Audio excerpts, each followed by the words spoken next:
Structure of a bisexual flower. A flower is a modified condensed shoot specialized to carry out sexual reproduction.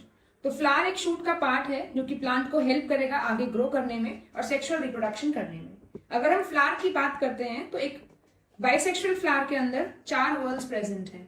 वो 4 whorls हैं calyx, Corolla, androecium and gynoecium.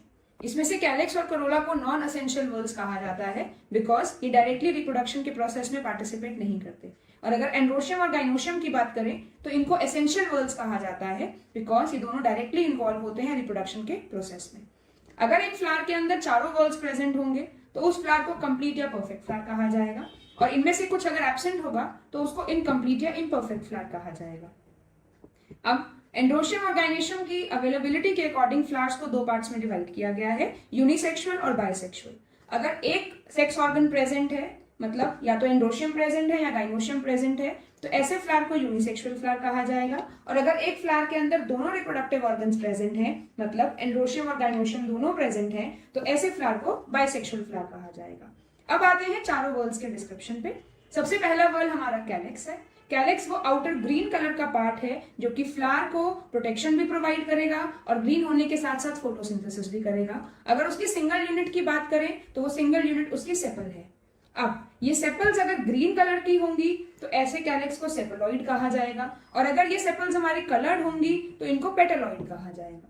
Sepals अगर fused हैं तो इनको गैमोसेपेलस कहा जाएगा। Sepals अगर इंडिविजुअली प्रेजेंट हैं तो इनको पॉलीसेपेलस कहा जाएगा। कैलिक्स के फंक्शन क्या होते हैं? कैलिक्स जब फ्लावर एक बड स्टेज में होता है तो उसको प्रोटेक्शन प्रोवाइड करता है और ग्रीन होने के साथ साथ फोटोसिंथेसिस करता है। सेकेंड वर्ल आता है हमारा कोरोला।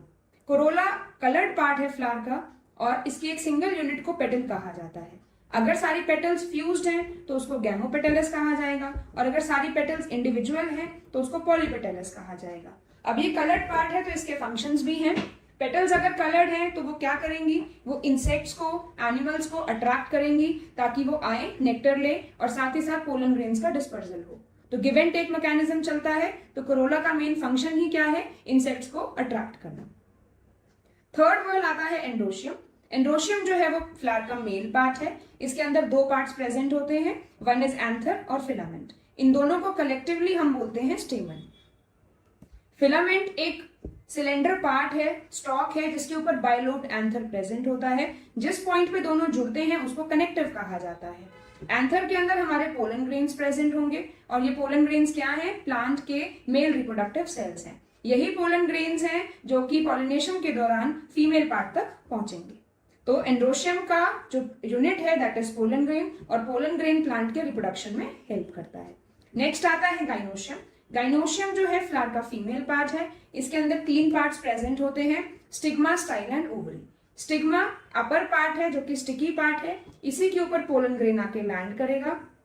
स्टाइल एक लॉन्ग ट्यूब है, पोलन ट्यूब वहां से नीचे ओवरी तक जाएगी जहां पे हमारे ओव्यूल्स प्रेजेंट हैं। तो पोलन ग्रेन स्टिग्मा पे लैंड करेंगे, पोलन ट्यूब बनाएंगे और नीचे ओवरी तक, ओव्यूल्स तक पहुंचेंगे। ओवरी के अंदर ही पोलन ग्रेन्स और ओव्यूल्स का फ्यूजन होगा जिसको फर्टिलाइजेशन कहा जाता है, और फर्टिलाइजेशन के बाद ये फ्यूजन वाला पार्ट जो है आपका सीड में कन्वर्ट होगा, फाइनली ओवरी जो है फ्रूट में कन्वर्ट होगी। तो ये था एक स्ट्रक्चर एक बाइसेक्सुअल फ्लावर।